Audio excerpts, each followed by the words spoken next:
مساء الخير. النهاردة هنقدم لكم مكنة موزر الألماني.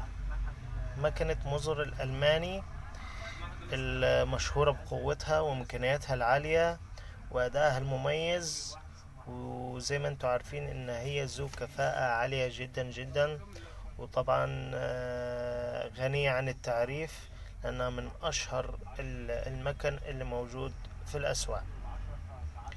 وهنتكلم برضو عن الموديل بتاعها لان في منها نفس الموديل تقليد. تمام.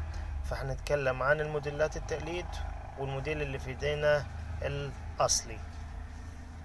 المكنة الالماني الاصلي دي هنتكلم عنها بكل محتوياتها وكل تفاصيلها مع بعضينا، وهنشرح طريقة تشغيلها ومواصفاتها ومميزاتها وعيوبها. هنتكلم مع بعض